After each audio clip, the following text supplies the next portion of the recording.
welcome to Quick Lessons, where we answer your theological questions in 5 minutes or less.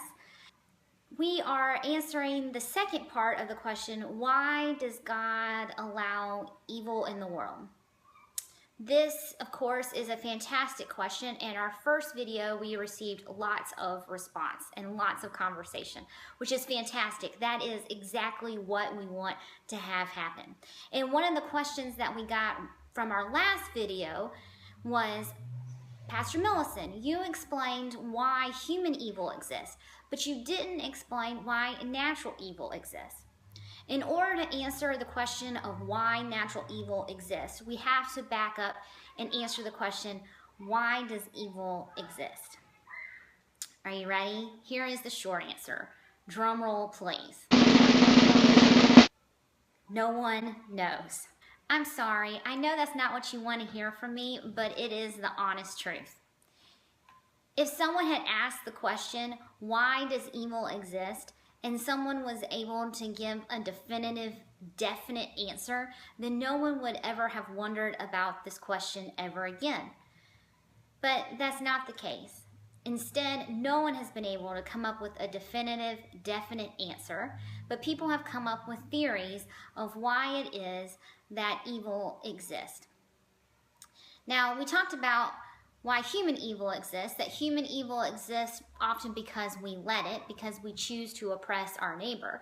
And sometimes that is also true for natural evil. Sometimes natural evil is a result of human evil. For example, global warming can be thought of as a natural evil that is a result of human evil. Because of some of the decisions we have made and how we have decided to interact with our environment, global warming exists. Now, that is one explanation for one type of natural evil, but of course that doesn't explain all forms of natural evil and why they exist. But why does evil exist as a whole? Well, again, there are theories. Back when Jesus walked the earth, back in the New Testament, oftentimes people thought that evil existed because it was a result of human sin. So if you had leprosy, or you were deaf, or if you had some sort of mental illness, it was thought of as a punishment for some sort of sin in your life. And that is often why in the Gospels you see Jesus healing people, and instead of saying you are healed, you hear Jesus say your sins are forgiven. It's because often people thought that sin was a result of some sort of human evil. Now, of course, that is one theory. Another theory of why evil exists in the world has to do with free will. If we are truly people who have free will, then God does not intervene because God is respecting the fact that we have free will. And of course, there is also the theory that evil exists because we have to know what good or holiness is. So, in other words, we know the definition of one thing because we are able to experience its opposite. And we wouldn't know the definition of one without experiencing the other. Again, these are all theories. No one knows the definite answer. So, that is our conversation on evil. But I think it's important that we spend just a couple of moments thinking together about how God responds when God sees evil. Post-World War II, a theory emerged of how God responds when God sees evil. And this particular theory meant a lot to me. It came from someone named Jürgen Moltmann, but then later on other theologians also espoused upon this theory.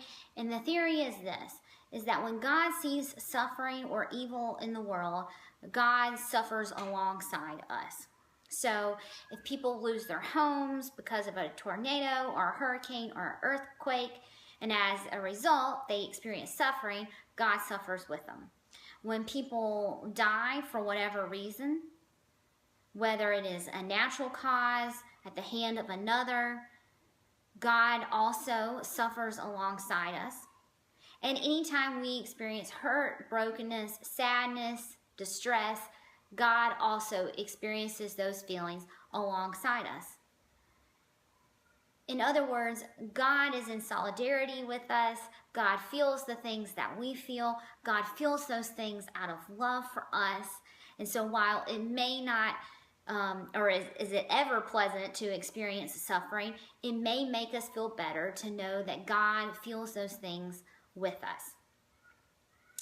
I don't know.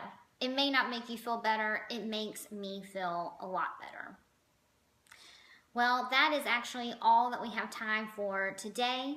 Until next time, thanks and God bless.